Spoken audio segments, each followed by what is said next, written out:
क्या सचमुच काशी में मृत्यु होने मात्र से मोक्ष मिल जाता है? अगर ऐसा है तो आखिर काशी की मिट्टी में ऐसा क्या है जो हजारों वर्षों से मनुष्य को मृत्यु के बाद मुक्ति की आशा देता आया है? क्या भगवान शिव स्वयं काशी में मरने वाले व्यक्ति के कान में कोई ऐसा मंत्र देते हैं जिसे सुनते ही आत्मा जन्म मृत्यु के बंधन से मुक्त हो जाती है? मणिकर्णिका घाट पर चिताएं दिन रात क्यों जलती रहती हैं? क्या यह केवल एक श्मशान है या हिंदू दर्शन में मृत्यु को समझने का सबसे गहरा विद्यालय? गंगा के किनारे बसे इस शहर को महाश्मशान क्यों कहा गया? क्यों कहा जाता है कि काशी स्वयं भगवान शिव के त्रिशूल पर टिकी हुई है? अगर शरीर पंचतत्व में विलीन हो जाता है तो फिर मुक्ति किसकी होती है? क्या काशी की मुक्ति का रहस्य किसी प्राचीन आध्यात्मिक परंपरा में छिपा है या इसके पीछे मनुष्य के मन और मृत्यु को देखने का एक अद्भुत सांस्कृतिक तरीका है? क्यों दुनिया के अलग अलग हिस्सों से लोग अपने जीवन के अंतिम समय में काशी की ओर आते रहे? क्या मणिकर्णिका की अग्नि कभी बुझती नहीं? और सबसे बड़ा सवाल, अगर मृत्यु सभी मनुष्यों के लिए निश्चित है तो काशी की मृत्यु को इतना विशेष क्यों माना गया?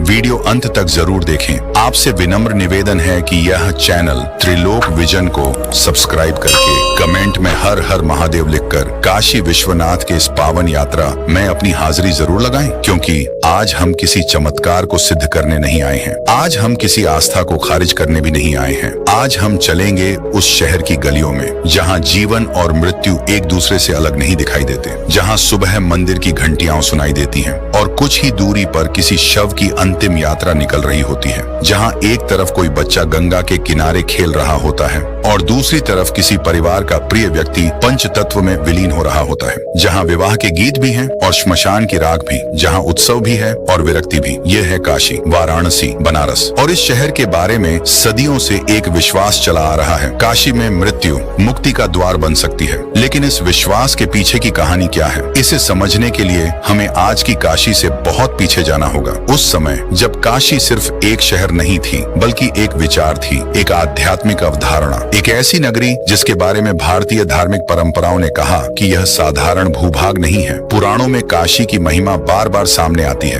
काशी का एक प्रसिद्ध नाम है अविमुक्त, अर्थात जिसे कभी छोड़ा नहीं गया। हिंदू धार्मिक परंपरा में यह धारणा मिलती है कि भगवान शिव काशी को कभी नहीं छोड़ते। यही कारण है कि काशी को शिव की नगरी कहा जाता है। लेकिन यहीं से पहला रहस्य शुरू होता है। अगर शिव की नगरी इतनी पवित्र है तो मृत्यु के साथ इसका संबंध कैसे जुड़ गया? आमतौर पर मनुष्य मृत्यु से दूर भागता है, लेकिन काशी में मृत्यु को छिपाया नहीं जाता, उसे जीवन के बीच रखा जाता है। घाटों पर अंतिम संस्कार होते हैं, मृत्यु की यात्रा गलियों से होकर गुजरती है, श्मशान दिखाई देता है, धुआं दिखाई देता है, राख दिखाई देती है और उसी गंगा के किनारे लोग स्नान भी करते हैं, पूजा भी करते हैं, ध्यान भी करते हैं और जीवन के नए अध्याय की शुरुआत भी करते हैं। यही काशी की पहली बड़ी पहेली है। यह शहर मृत्यु को अंत की तरह नहीं देखता, यह मृत्यु को एक परिवर्तन की तरह देखता है। लेकिन क्या यह विचार केवल आधुनिक व्याख्या है? नहीं, इसके पीछे प्राचीन धार्मिक साहित्य की एक लंबी परंपरा है। काशी की महिमा का विस्तार विशेष रूप से पौराणिक साहित्य में मिलता है। स्कंद पुराण के काशी खंड में काशी के तीर्थों, मंदिरों और धार्मिक महत्व का विस्तृत वर्णन मिलता है। यहाँ एक महत्वपूर्ण बात समझना जरूरी है। पुराण धार्मिक ग्रंथ हैं। उनमें वर्णित कथाएं आस्था, दर्शन, प्रतीक और धार्मिक परंपरा के संसार से जुड़ी हैं। उन्हें आधुनिक इतिहास की तरह पढ़ना उचित नहीं होगा, लेकिन इन ग्रंथों से हमें यह समझने में मदद मिलती है कि भारतीय धार्मिक चेतना में काशी को किस प्रकार देखा गया। और उस चेतना के केंद्र में एक नाम बार बार आता है, विश्वनाथ। काशी विश्वनाथ, भगवान शिव। काशी की गलियों में चलते हुए आपको यह अनुभव हो सकता है कि पूरा शहर जैसे किसी एक केंद्र की ओर खींच रहा है। वह केंद्र है विश्वनाथ का धाम। परंपरा में काशी के विश्वनाथ को ज्योतिर्लिंगों में से एक माना जाता है। विश्वनाथ अर्थात विश्व के नाथ, और शायद यही शब्द काशी के पूरे दर्शन को समझने की एक चाबी देता है। यहाँ भगवान केवल मंदिर के भीतर नहीं है, यहाँ शिव को जीवन के हर चरण से जोड़ा जाता है, जन्म से मृत्यु तक, उत्सव से विरक्ति तक, गृहस्थ जीवन से संन्यास तक और अंततः मृत्यु से मुक्ति तक। लेकिन अब सवाल और गहरा हो जाता है, मुक्ति आखिर है क्या? क्या मुक्ति का अर्थ शरीर का बच जाना है? नहीं, हिंदू दर्शन की अनेक परंपराओं में मोक्ष का अर्थ जन्म और मृत्यु के चक्र से मुक्ति के रूप में समझाया जाता है। मनुष्य कर्म करता है, कर्मों के परिणाम होते हैं। जन्म और पुनर्जन्म की धारणा इसी व्यापक दार्शनिक व्यवस्था का हिस्सा है और मोक्ष का अर्थ है इस चक्र से पार जाना, अर्थात वह स्थिति जहां आत्मा संसारिक बंधनों से मुक्त हो। लेकिन काशी की कथा में एक विशेष तत्व जुड़ जाता है, मृत्यु। कहा जाता है कि काशी में मृत्यु प्राप्त करने वाला व्यक्ति शिव की कृपा से मुक्ति प्राप्त कर सकता है। इसी विश्वास से जुड़ा है एक और अत्यंत प्रसिद्ध विचार, तारक मंत्र। तारक शब्द का अर्थ ही है पार लगाने वाला। धार्मिक परंपरा के अनुसार भगवान शिव मृत्यु के समय जीव को तारक मंत्र प्रदान करते हैं। इसी कारण काशी को मृत्यु के समय मुक्ति देने वाली नगरी के रूप में देखा गया। लेकिन यहाँ एक बहुत महत्वपूर्ण सावधानी है। तारक मंत्र की धारणा धार्मिक विश्वास और परंपरा का विषय है। विज्ञान के पास ऐसा कोई परीक्षण योग्य प्रमाण नहीं है कि मृत्यु के समय किसी व्यक्ति के कान में मंत्र सुनाए जाने से उसकी आत्मा का मोक्ष वैज्ञानिक रूप से सिद्ध हो जाता है। लेकिन क्या किसी विश्वास का वैज्ञानिक रूप से सिद्ध न होना उसे सांस्कृतिक रूप से महत्वहीन बना देता है? बिल्कुल नहीं। यही वह जगह है जहाँ काशी को समझने के लिए हमें आस्था और विज्ञान दोनों को अपनी अपनी सीमाओं के भीतर देखना होगा। आस्था पूछती है मृत्यु के बाद क्या है, विज्ञान पूछता है मृत्यु के समय शरीर और मस्तिष्क में क्या होता है, दर्शन पूछता है मृत्यु को समझकर हम जीवन को कैसे बदल सकते हैं, और काशी इन तीनों प्रश्नों को एक ही शहर में खड़ा कर देती है। अब आइए उस स्थान पर चलते हैं जहां काशी का मृत्यु दर्शन सबसे तीव्र रूप में दिखाई देता है, मणिकर्णिका घाट। गंगा के किनारे स्थित यह घाट काशी के सबसे प्रसिद्ध श्मशान घाटों में से एक है। यहाँ अंतिम संस्कार की परंपरा लंबे समय से चली आ रही है, लेकिन मणिकर्णिका सिर्फ एक श्मशान होने के कारण महत्वपूर्ण नहीं है। इसके साथ एक प्राचीन धार्मिक कथा जुड़ी है। कहा जाता है कि भगवान विष्णु ने यहाँ तपस्या की थी। कथा के अलग अलग संस्करणों में मणिकर्णिका कुंड और भगवान शिव विष्णु से जुड़े प्रसंग मिलते हैं। एक प्रसिद्ध कथा के अनुसार भगवान विष्णु की तपस्या के दौरान उनके परिश्रम से बने पसीने से कुंड बना। भगवान शिव वहाँ आए और उनके दर्शन से विष्णु की तपस्या पूर्ण हुई। कथा में भगवान शिव का एक आभूषण मणि और माता पार्वती का कर्णाभूषण कर्णिका से जुड़ा प्रसंग भी मिलता है। इसी से नाम बना मणिकर्णिका। ये कथा धार्मिक परंपरा का हिस्सा है, लेकिन इसका महत्व केवल कहानी में नहीं है, क्योंकि मणिकर्णिका में एक गहरा प्रतीक छिपा है। मणि, कर्ण, श्रवण, मृत्यु और शिव। ध्यान दीजिए, काशी की मुक्ति की कथा में सुनना इतना महत्वपूर्ण क्यों हो जाता है? क्योंकि तारक मंत्र की धारणा में भी अंतिम समय में सुनना महत्वपूर्ण है। शरीर समाप्त हो रहा है, लेकिन अंतिम क्षणों में चेतना और स्मृति के स्तर पर क्या चल रहा है? यह प्रश्न आज भी विज्ञान के लिए जटिल है। मृत्यु को केवल एक क्षण मान लेना आसान है, लेकिन जैविक मृत्यु वास्तव में कई प्रक्रियाओं का क्रम है। हृदय की धड़कन रुकना, श्वसन का रुकना, मस्तिष्क की गतिविधियों का समाप्त होना और शरीर की विभिन्न प्रणालियों का धीरे धीरे बंद होना। लेकिन धार्मिक परंपरा मृत्यु को सिर्फ जैविक घटना नहीं मानती, वह इसे यात्रा मानती है। एक अवस्था से दूसरी अवस्था की ओर यात्रा, और काशी इसी यात्रा का शहर बन जाती है। अब सवाल है, क्या काशी वास्तव में प्राचीन काल से ही मृत्यु और मुक्ति की नगरी रही है? यहाँ हमें इतिहास की ओर जाना होगा। काशी या वाराणसी दुनिया के प्राचीनतम निरंतर बसे हुए शहरों में से एक मानी जाती है, लेकिन दुनिया का सबसे पुराना शहर जैसी लोकप्रिय पंक्तियों को सावधानी से समझना चाहिए। इतिहासकार और पुरातत्वविद किसी शहर की प्राचीनता निर्धारित करने के लिए पुरातात्विक अवशेष, साहित्यिक स्रोत और अन्य प्रमाणों का अध्ययन करते हैं। वाराणसी क्षेत्र में प्राचीन मानव बसावट और सांस्कृतिक गतिविधियों के प्रमाण मिले हैं। यह क्षेत्र प्राचीन भारतीय धार्मिक और दार्शनिक परंपराओं में अत्यंत महत्वपूर्ण रहा। वैदिक और उत्तर वैदिक परंपराओं से लेकर बौद्ध और जैन इतिहास तक काशी और उसके आसपास का क्षेत्र भारतीय सभ्यता के अनेक अध्यायों का साक्षी रहा है। 6ठी 5वीं शताब्दी ईसा पूर्व के आसपास का समय विशेष रूप से महत्वपूर्ण है। इसी व्यापक क्षेत्र में सारनाथ स्थित है, और सारनाथ वही स्थान है जहां बौद्ध परंपरा के अनुसार बुद्ध ने ज्ञान प्राप्ति के बाद अपना पहला धर्मोपदेश दिया। इससे एक महत्वपूर्ण बात सामने आती है, काशी केवल एक धार्मिक परंपरा की भूमि नहीं रही। ये लंबे समय से अनेक दार्शनिक और आध्यात्मिक परंपराओं के संपर्क में रही है। हिंदू परंपरा में शिव, बौद्ध परंपरा में सारनाथ, जैन परंपरा में भी इस क्षेत्र का महत्व, और बाद की सदियों में संस्कृत अध्ययन, दर्शन, संगीत, साहित्य और शास्त्रों का विकास। काशी का चरित्र केवल मंदिरों से नहीं बना, ये ज्ञान की परंपरा से भी बना। इसीलिए इसे कभी कभी आनंद वन और अविमुक्त क्षेत्र जैसे धार्मिक नामों से भी जोड़ा गया। लेकिन मृत्यु मुक्ति की प्रसिद्धि कैसे मजबूत हुई, इसके लिए हमें धार्मिक साहित्य और तीर्थ परंपराओं को देखना होगा। पुराणों में काशी की महिमा का विस्तार केवल मंदिरों तक सीमित नहीं है। वहाँ विभिन्न तीर्थों, कुओं, कुंडों, घाटों और शिवलिंगों का धार्मिक महत्व बताया गया है। काशी का पूरा भूगोल ही पवित्र भूगोल में बदल जाता है। यानी सड़क केवल सड़क नहीं, घाट केवल घाट नहीं, कुंड केवल पानी का स्रोत नहीं, श्मशान केवल अंतिम संस्कार का स्थान नहीं, हर स्थान एक कथा से जुड़ जाता है और यही किसी शहर को तीर्थ में बदल देता है। लेकिन काशी की मृत्यु मुक्ति की धारणा का एक और पहलू है। काशी में मृत्यु की प्रतीक्षा करने की परंपरा। ऐतिहासिक रूप से ऐसे आश्रम और संस्थाएं भी रही हैं जहां जीवन के अंतिम चरण में लोग रहने आते थे। आज भी काशी में मुक्ति भवन और काशी लाभ मुक्ति भवन जैसी संस्थाओं का उल्लेख मिलता है, जहां अंतिम समय में लोग आध्यात्मिक वातावरण में रहने आते हैं। इन संस्थाओं का अस्तित्व अपने आप में एक सामाजिक तथ्य है। ये दिखाता है कि काशी में मृत्यु और मुक्ति की अवधारणा केवल ग्रंथों में बंद नहीं रही, ये लोगों के वास्तविक जीवन का हिस्सा बनी। लेकिन अब एक कठिन सवाल, क्या हर व्यक्ति जो काशी में मरता है निश्चित रूप से मोक्ष प्राप्त करता है? यह प्रश्न धार्मिक परंपराओं के भीतर भी सरल नहीं है, क्योंकि हिंदू दर्शन में मोक्ष केवल स्थान से जुड़ी एक यांत्रिक प्रक्रिया नहीं है। कर्म, ज्ञान, भक्ति, वैराग्य और ईश्वर कृपा जैसी अवधारणाएं अलग अलग परंपराओं में महत्वपूर्ण हैं। काशी की महिमा का अर्थ यह नहीं समझना चाहिए कि मनुष्य अपने जीवन के कर्मों की सारी जिम्मेदारी से मुक्त हो जाता है, बल्कि कई आध्यात्मिक व्याख्याओं में काशी की मृत्यु मुक्ति की धारणा को शिव कृपा, अंतिम स्मरण और आत्मिक जागरण से जोड़ा जाता है। यानी सवाल केवल यह नहीं है कि मृत्यु कहाँ हुई, सवाल यह भी है कि मृत्यु को किस चेतना के साथ स्वीकार किया गया। और यही हमें काशी के सबसे गहरे दर्शन तक ले जाता है। मृत्यु से भागना नहीं, मृत्यु को देखना, मृत्यु को स्वीकार करना और फिर पूछना, मैं कौन हूँ? अगर शरीर समाप्त हो जाएगा तो मैं क्या हूँ? अगर नाम मिट जाएगा तो मेरी वास्तविक पहचान क्या है? अगर संपत्ति पीछे रह जाएगी तो जीवन भर मैंने जो इकट्ठा किया उसका अर्थ क्या था? और अगर एक दिन सब कुछ समाप्त होना है तो आज मुझे कैसे जीना चाहिए? शायद काशी का सबसे बड़ा रहस्य यहीं से शुरू होता है। यह शहर आपको मृत्यु के बाद की दुनिया का उत्तर देने से पहले आपको आपके वर्तमान जीवन का प्रश्न देता है। अब विज्ञान की ओर लौटते हैं। क्या काशी में मृत्यु होने से शरीर के स्तर पर कोई विशेष जैविक परिवर्तन होता है? ऐसा कोई वैज्ञानिक प्रमाण नहीं है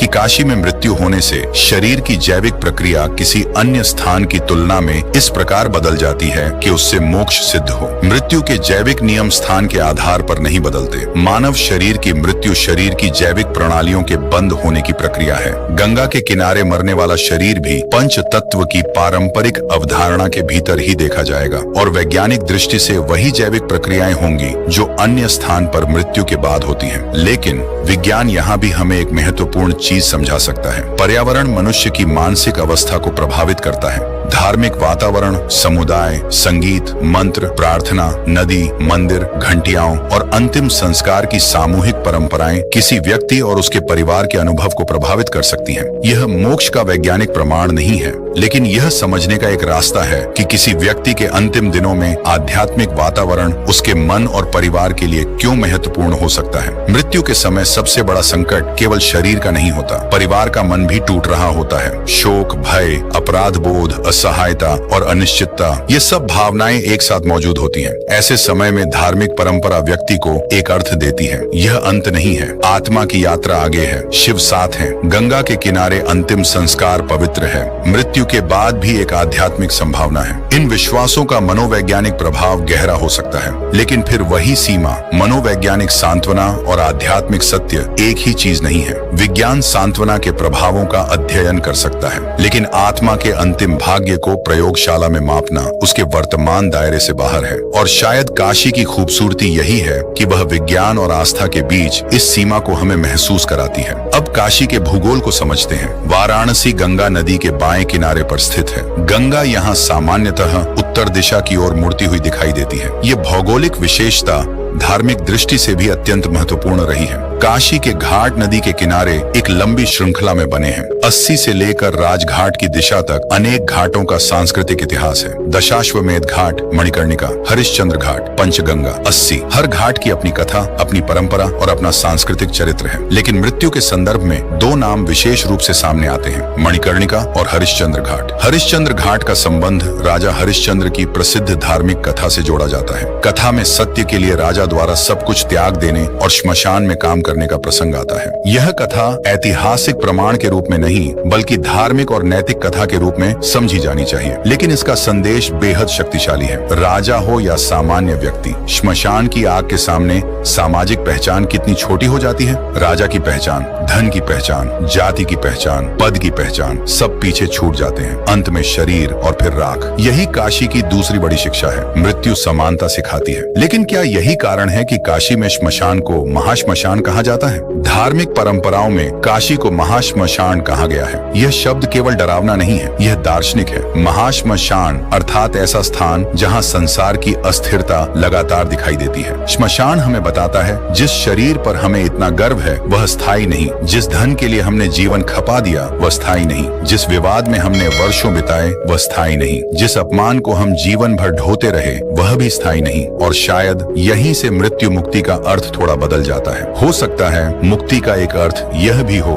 कि मनुष्य जीवन में ही उन बंधनों को पहचान ले जो उसे भीतर से बांधते हैं। अहंकार, लोभ, मोह, क्रोध, भय, ईर्ष्या और मृत्यु। इन सब के सामने एक अंतिम प्रश्न रख देती है, आखिर तुम अपने साथ क्या ले जाओगे? काशी इस प्रश्न को रोज दोहराती है। सुबह की आरती में, गंगा के किनारे, मंदिर की घंटियों में और रात के समय श्मशान की अग्नि में। अब एक और रहस्य, काशी को शिव की नगरी क्यों कहा जाता है? हिंदू परंपरा में शिव केवल संहार के देवता नहीं है, वे योगी हैं, वैरागी हैं, नटराज हैं, महाकाल हैं और मृत्यु के भय से परे चेतना के प्रतीक भी हैं। शिव का स्वरूप विरोधाभासों से भरा है। वे हिमालय के योगी हैं और पार्वती के पति भी। वे भस्म धारण करते हैं और फिर भी कल्याणकारी हैं। वे श्मशान से जुड़े हैं और शंकर कहलाते हैं, यानी जो कल्याण करे। यह विरोधाभास ही काशी को समझने की एक कुंजी है। श्मशान और शिव का संबंध हमें बताता है कि मृत्यु हमेशा केवल विनाश नहीं है, संहार भी सृष्टि के चक्र का हिस्सा है। जो पैदा हुआ है वह बदलेगा, जो बना है वह टूटेगा, जो आया है वह जाएगा। और इस परिवर्तन को स्वीकार करना ही भारतीय दर्शन में वैराग्य की दिशा में एक कदम माना गया है। अब लौटते हैं उस प्रसिद्ध मान्यता पर, काशी में मरने वाले को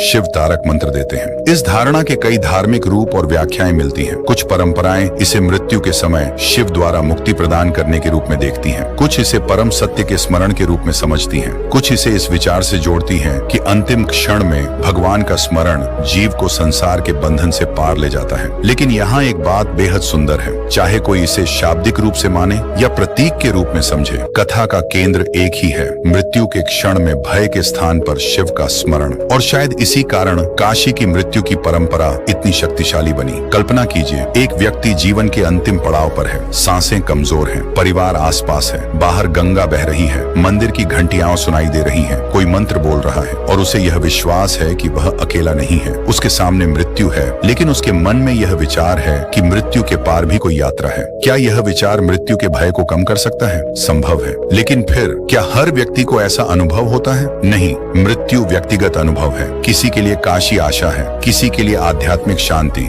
किसी के लिए परंपरा, किसी के लिए सांस्कृतिक विरासत और किसी के लिए सिर्फ एक प्राचीन शहर। काशी का अर्थ हर व्यक्ति के लिए एक जैसा नहीं है। अब उस प्रश्न पर आते हैं जो शायद सबसे ज्यादा रहस्यमय है, क्या काशी में मृत्यु की मुक्ति का दावा इतिहास से सिद्ध है? नहीं, ऐसा कोई ऐतिहासिक या वैज्ञानिक प्रमाण उपलब्ध नहीं है जो यह प्रमाणित कर दे कि काशी में मरने वाले प्रत्येक व्यक्ति को मृत्यु के बाद मोक्ष प्राप्त होता है। ये धार्मिक आस्था है, लेकिन धार्मिक आस्था का इतिहास भी होता है। लोग सदियों से किसी स्थान को पवित्र मानते हैं, तीर्थ यात्राएं होती हैं, मंदिर बनते हैं, घाट विकसित होते हैं, कथाएं पीढ़ी दर पीढ़ी चलती हैं, संस्कार विकसित होते हैं और धीरे धीरे एक स्थान केवल भूगोल नहीं रहता, वह स्मृति बन जाता है। काशी ऐसी ही सामूहिक स्मृति है, एक ऐसी स्मृति जिसे करोड़ों लोगों की आस्था ने आकार दिया है। और इसीलिए काशी को समझना केवल इतिहास पढ़ना नहीं है, ये मनुष्य की उस इच्छा को समझना है जो मृत्यु के बाद अर्थ खोजती है। अब एक क्षण के लिए कल्पना कीजिए कि अगर काशी में श्मशान न होता,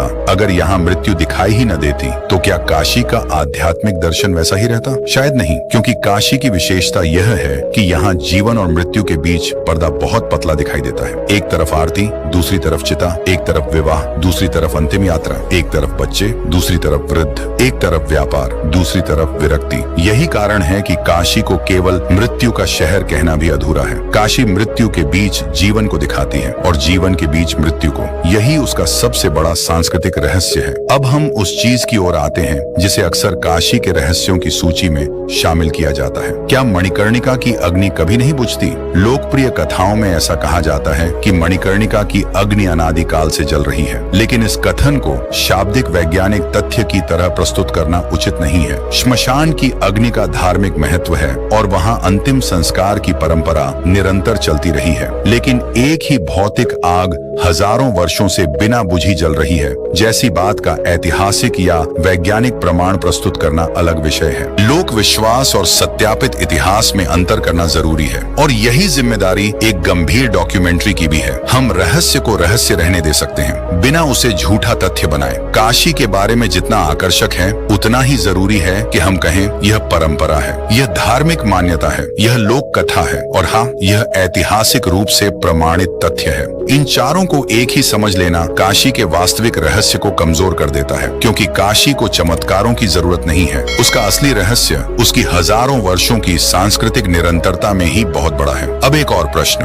गंगा को मृत्यु और मुक्ति से क्यों जोड़ा गया? हिंदू परंपरा में गंगा को पवित्र नदी माना जाता है। गंगा का धार्मिक महत्व अत्यंत प्राचीन और व्यापक है। गंगा जल का उपयोग अनेक संस्कारों में होता है। मृत्यु के बाद भी गंगा से जुड़ी धार्मिक परंपराएं हैं। अस्थि विसर्जन और अंतिम संस्कार के अनेक संस्कार गंगा से जुड़े हुए हैं। धार्मिक दृष्टि से गंगा केवल नदी नहीं है, वह देवी है, माँ है, पवित्रता का प्रतीक है और जीवन को एक स्थान से दूसरे स्थान तक ले जाने वाली धारा भी है। ध्यान दीजिए, नदी हमेशा चलती है, वह रुकती नहीं। पानी बदलता रहता है, लेकिन नदी बनी रहती है। क्या यह जीवन का भी एक प्रतीक नहीं? शरीर बदलता है, समय बदलता है, पीढ़ियां बदलती हैं, लेकिन जीवन की धारा आगे बढ़ती रहती है। गंगा के सामने खड़े होकर शायद मनुष्य पहली बार अपनी छोटी सी व्यक्तिगत कहानी को एक बहुत बड़ी समय धारा के भीतर देखता है। हजारों वर्ष पहले भी यह नदी बह रही थी, आज भी बह रही है और शायद हजारों साल बाद भी किसी रूप में बहती रहेगी। लेकिन हम कुछ दशकों के यात्री हैं। यहीं से मृत्यु का बोध पैदा होता है और मृत्यु का बोध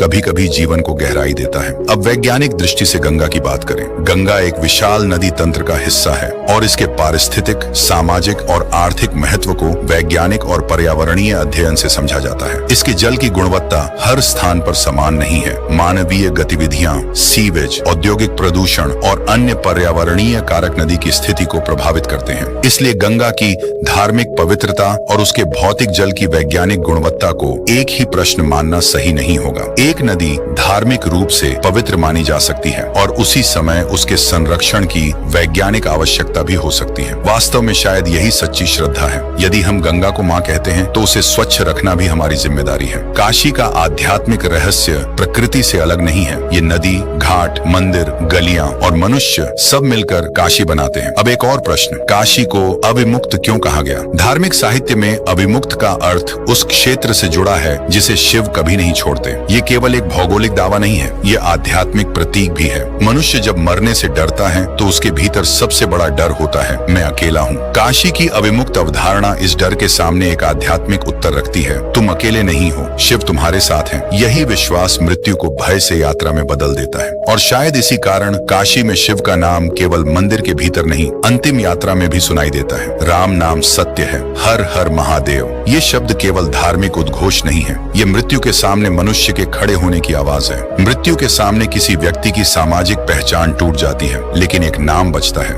ईश्वर का नाम। और यही भारतीय अंतिम संस्कार की सबसे शक्तिशाली मनोवैज्ञानिक परतों में से एक है। अब सवाल, क्या मृत्यु को इतनी नजदीक से देखना इंसान को बदल सकता है? संभवतः हाँ। मृत्यु का बोध मनुष्य के व्यवहार, प्राथमिकताओं और जीवन के अर्थ को प्रभावित कर सकता है। दर्शन और मनोविज्ञान दोनों में मृत्यु जागरूकता को मानव जीवन के महत्वपूर्ण प्रश्नों से जोड़ा गया है। जब मनुष्य समझता है कि उसका समय सीमित है, तो कई बार वह अपने रिश्तों, मूल्यों और प्राथमिकताओं को नए तरीके से देखता है। काशी इस मृत्यु जागरूकता को किसी किताब में नहीं, शहर के दैनिक जीवन में रख देती है। यहाँ मृत्यु कोई छिपी हुई घटना नहीं, वह दिखाई देती है और शायद यही सबसे बड़ा रहस्य है। हम आधुनिक जीवन में मृत्यु को अस्पतालों, बंद कमरों और निजी शोक तक सीमित कर देते हैं। काशी उसे सार्वजनिक स्मृति का हिस्सा बनाए रखती है। यह असहज है, लेकिन शायद इसी असहजता में उसका दर्शन छिपा है। अब कल्पना कीजिए, आप काशी की किसी गली में चल रहे हैं, सामने से एक शव यात्रा आती है, आप किनारे हो जाते हैं। कुछ लोग आगे बढ़ते हैं, कंधे पर अर्थी है, नाम, पद, संपत्ति कुछ भी दिखाई नहीं देता, केवल एक मनुष्य, एक यात्रा,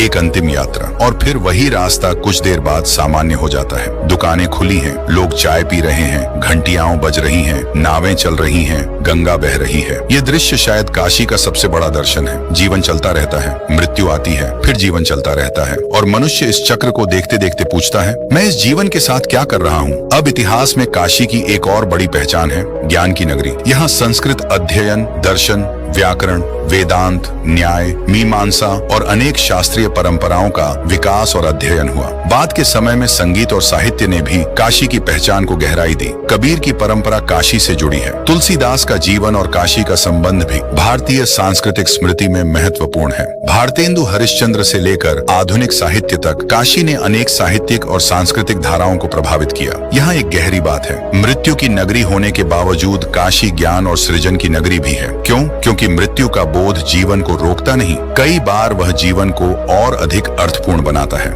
यदि समय सीमित है तो शब्द महत्वपूर्ण हो जाते हैं, संगीत महत्वपूर्ण हो जाता है, प्रार्थना महत्वपूर्ण हो जाती है, प्रेम महत्वपूर्ण हो जाता है, ज्ञान महत्वपूर्ण हो जाता है। और शायद इसीलिए काशी में श्मशान और संगीत दोनों साथ साथ मिलते हैं। अब आते हैं काशी के उन रहस्यों पर जिन्हें लोग अक्सर आध्यात्मिक संकेत मानते हैं। पहला रहस्य, शिव और श्मशान का संबंध। दूसरा, गंगा और मृत्यु का संबंध। तीसरा, तारक मंत्र की परंपरा। चौथा, अविमुक्त काशी की अवधारणा। पांचवा, मणिकर्णिका का धार्मिक महत्व। छठा, मृत्यु की प्रतीक्षा में काशी आने की परंपरा। सातवां, एक ही शहर में मंदिर और श्मशान का इतना निकट होना। लेकिन क्या इन सभी को जोड़ने वाली एक ही डोर है? हाँ, वह डोर है अनित्य। सब कुछ बदल रहा है, सब कुछ समाप्त होने वाला है, लेकिन मनुष्य इस सत्य को स्वीकार नहीं करना चाहता। काशी उसे मजबूर नहीं करती, काशी उसे दिखाती है। यही फर्क है। एक किताब कहती है मृत्यु निश्चित है, काशी आपको चिता दिखाकर कहती है देखो। एक दर्शन कहता है शरीर नश्वर है, काशी की राख कहती है अनुभव करो। एक संत कहता है अहंकार छोड़ो, श्मशान कहता है यहाँ अहंकार की कोई कीमत नहीं। शायद यही कारण है कि काशी की मृत्यु मुक्ति की अवधारणा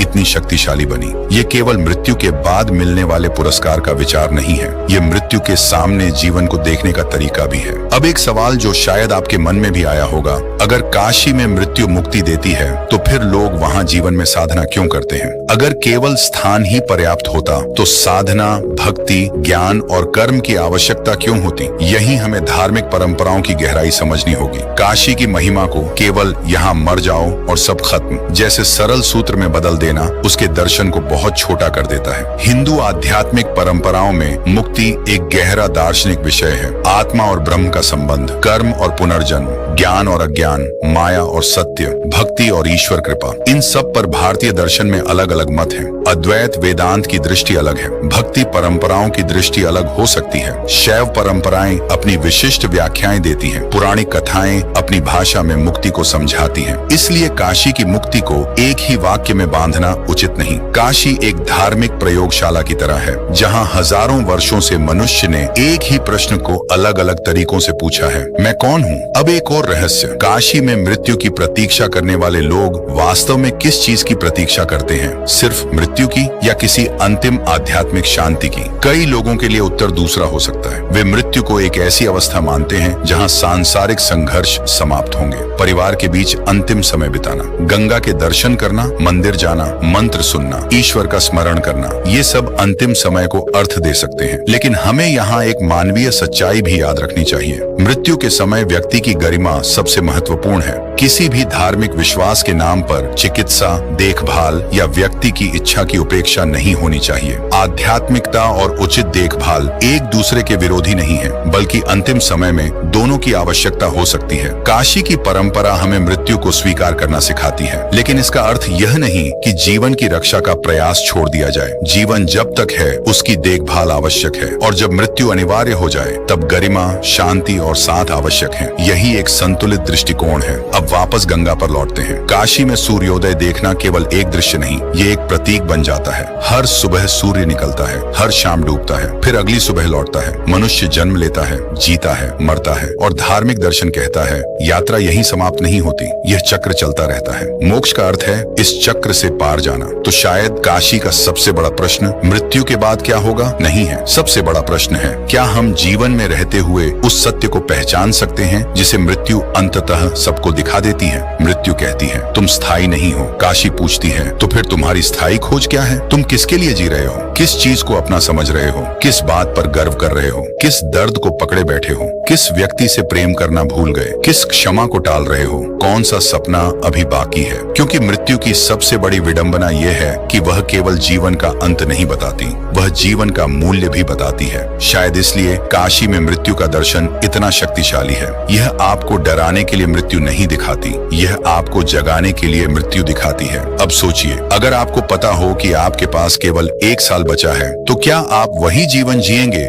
जो आज जी रहे हैं? क्या वही झगड़े करेंगे? क्या वही अहंकार रखेंगे? क्या वही लोगों से नाराज रहेंगे? क्या वही पैसा, वही प्रतिष्ठा, वही दिखावा आपकी प्राथमिकता रहेगा? शायद नहीं। यही मृत्यु जागरूकता का सबसे बड़ा प्रभाव है, और काशी इस जागरूकता को एक जीवंत अनुभव में बदल देती है। अब हम इस पूरी यात्रा को फिर से जोड़ते हैं। एक तरफ है धार्मिक मान्यता, काशी शिव की नगरी है, अविमुक्त क्षेत्र है। मृत्यु के समय शिव तारक मंत्र देते हैं। मणिकर्णिका मुक्ति से जुड़ा पवित्र स्थान है। गंगा पवित्र है। काशी में मृत्यु मोक्ष का मार्ग बन सकती है। दूसरी तरफ है इतिहास। वाराणसी प्राचीन सांस्कृतिक केंद्र रही है। यह क्षेत्र प्राचीन धार्मिक, दार्शनिक और बौद्ध परंपराओं से जुड़ा रहा। काशी ने लंबे समय तक शिक्षा, धर्म, कला और साहित्य को प्रभावित किया। घाटों और मंदिरों की परंपरा ने इसे एक विशिष्ट तीर्थ नगर बनाया। तीसरी तरफ है विज्ञान। मृत्यु जैविक प्रक्रिया है। शरीर की मृत्यु के नियम स्थान बदलने से नहीं बदलते। मोक्ष को विज्ञान ने सिद्ध नहीं किया है, लेकिन धार्मिक वातावरण, सामाजिक समर्थन, मृत्यु की स्वीकृति